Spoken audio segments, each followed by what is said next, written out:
दीपा ऑफिसला गेल्यावर इकडे सासूची किरकिर सुरू झाली. गाडीचं सुद्धा काम येत नाही हिला. अजिबात नीटनेटकेपणा नाही तिच्या अंगात. सगळ्या घरात पसारा झाला आहे.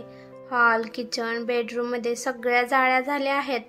थोडं सुद्धा लक्ष नाही हिचं घरात. कामं थोडं आणि पसारा जास्त. स्वतःच्या आईच्या घरी काय काम केलं का नाही देव जाणे.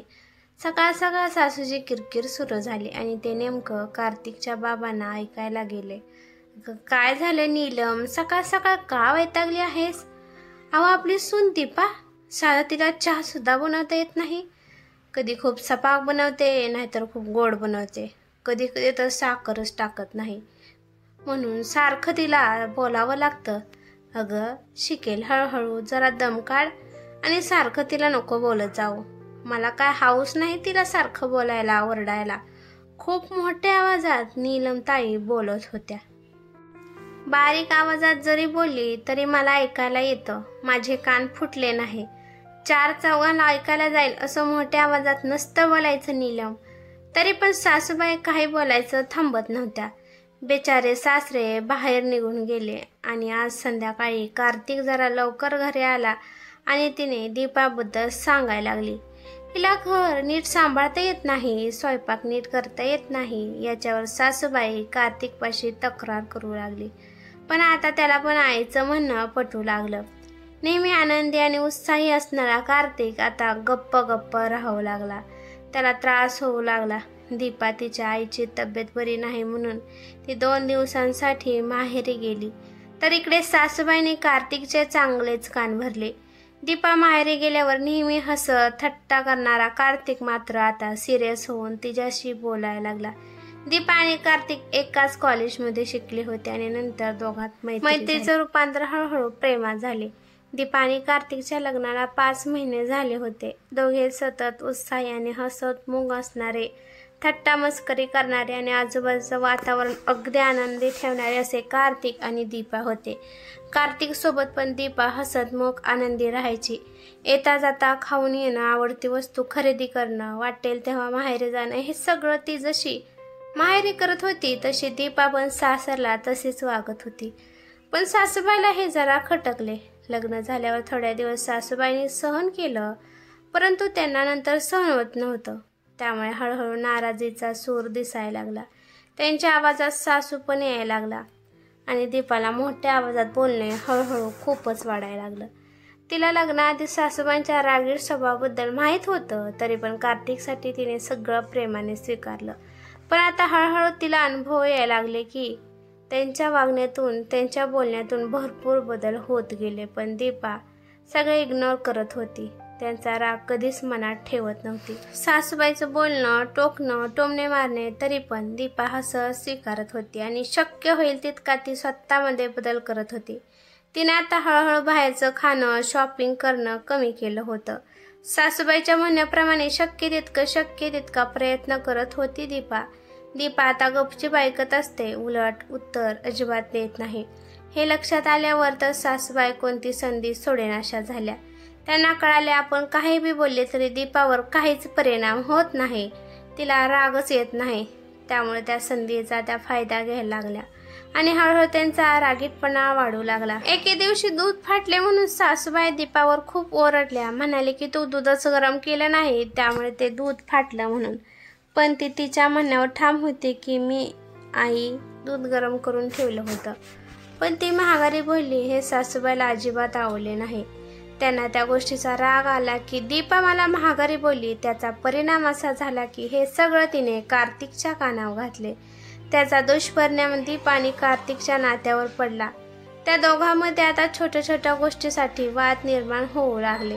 सासू कान भरत होती दीपाबद्दल आणि दीपा सासूला कधीच म्हणेल नाही की तुम्ही माझ्याबद्दल वाईट साईड का सांगत आहात कार्तिकला. एके दिवशी दोघांची भांडणे खूपच वाढली. ते भांडणे डिवोर्सपर्यंत येऊन थांबली. पण दीपाचे सासरे नेहमी तिच्या पाठीशी होते. ते सारखे त्यांच्या बायकोला नीलमला ओरडत होते की सुनबाईसंग नीट वाग, पण त्यांच्यात कोणताच बदल झाला नाही. एके दिवशी कार्तिकने दीपाला खूप वाईट साईड बोलला आणि त्या भांडणात कार्तिकने दीपाला एक कानाखाली मारली. ती रागाने माहेरला निघून जात होती, पण तिला कोणीच अडवत नव्हतं. पण सासरे तिला थांबवण्याचा प्रयत्न करत होते, पण ती बाबाला म्हणाली, सॉरी बाबा, इथे 1 मिनिट पण राहायचं नाही, असे म्हणून ती माहेरला निघून गेली. आणि कार्तिक पण रागारागाने बाहेर निघून गेला. संध्याकाळी कार्तिक आला आणि बाबा म्हणाले, अरे कार्तिक, ताणलं तर तुटतं, सोडलं तर टिकतं. ताणाताणी होऊ लागली तर एकानं माघारी घ्यावे बाळा. विचार करण्यासाठी अवधी आणि अवकाश द्यावा, असं माझं मत आहे. पण कार्तिक न ऐकताच बेडरूममध्ये गेला. पण आता बाबांना खूप राग आला होता. ते नीलमताईकडे गेले आणि म्हणाले, नीलम, हे सगळं तुझ्यामुळे झाले आहे, माझ्यामुळे झालं आहे. म्हणजे मी काय केलं आहे? तूच दोघात भांडणे लावली आहेत. त्या दोघांच्या नात्यात दुरावा फक्त तुझ्यामुळे आला आहे. नीलमताई फक्त त्यांचं बोलणं शांतपणे ऐकत होत्या. आपण काहीच केलं नाही असं आव्हानित होत्या. तुला पण आता आराम करायचा असेल ना? तू आता दमली असेल. मी काय काम केलं आहे मला दमायला? दीपांच्या चुकावर सारखं लक्ष ठेवून तू दमली असेल ना? कार्तिकचे बाबा म्हणाले, मी काय मुद्दाम करते का? मला समजतंय मी तिला बोललेलं तुम्हाला पटत नाही ते, पण मग मी तिला आपल्यासारखं वळण कसं लागणार? कार्तिकच्या आईचा रागाचा पारा चढला होता. तुझ्यासारखं तिने बनावं हा हट्ट कशासाठी? हा हट्ट नाही, मला तिला वळण लावायचं आहे. त्यांचं सहजीवन, त्यांचा संसार आहे, ते ठरवतील कुणी कुणासाठी किती बदलायचं ते आणि कुणी कसं वागायचं ते. आपण नाही ठरवायचं ते. असं कसं बोलू शकता तुम्ही? जर दीपा बदलू शकते तर कार्तिकने सुद्धा बदलायला हवे का? कार्तिक का बदलेल तिच्यासाठी? त्याच्या आवड्यानिवडी आणि सवयी का? तिने नाही का केला बदल तुझ्यासाठी? तिने वागण्यात, बोलण्यात, स्वयंपाक आणि इतर कामात बदल केला आहे की? ते नाही का तुझ्या लक्षात येत? मग तुझ्या म्हणण्यानुसार सुनेने बदलावं, तसं तुझ्या मुलाने सुद्धा बदलायला हवं. तुला तिच्या चुका दिसतात, पण त्या दुरुस्त करायच्या तिची धडपड तुला दिसत नाही. गेल्या 2-3 दिवसापूर्वी ते तुला उलट बोललेलं ते तुला दिसलं आणि तू थेट ते कार्तिकपर्यंत घेऊन गेली.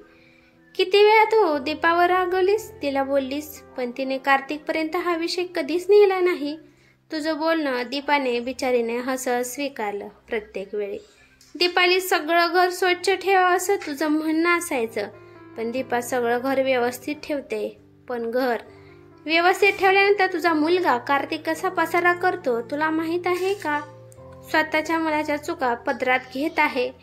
तिने बेडरूम आवरल्या ओला टॉवेल फेकणे, ऑफिसमधून आल्यावर मोजे शूज जागेवर न ठेवणे, हॉलमध्ये जेवताना पसारा करणे तुला दिसत नाही? दोघं पण सारखी शिकलेले आहेत आणि दोघं पण चांगली नोकरी करत आहे आणि पगार पण दोघांना सारखाच येत आहे. सुनबाई कमवते म्हणल्यावर तिने उडवलं म्हणून तुला काय एवढं होत आहे? तुझ्या मुलाच्या पैशावर तर ती मजा करत नाही ना? मग तुला तिचं बाहेर खाणं, शॉपिंग करणे हे का पटत नाही? त्यांचं वय आहे, ते आता नाही नटले तर काय म्हातारपणी नटणार आहेत का? बिचारी ऑफिसचं बघून सुद्धा घरकामाचं कष्ट घेत आहे.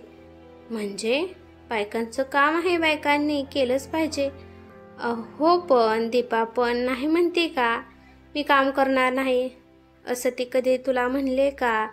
तशी ती पूर्णपणे प्रयत्न करत आहे, तर तू सारखं का तिच्या चुका काढत आहे?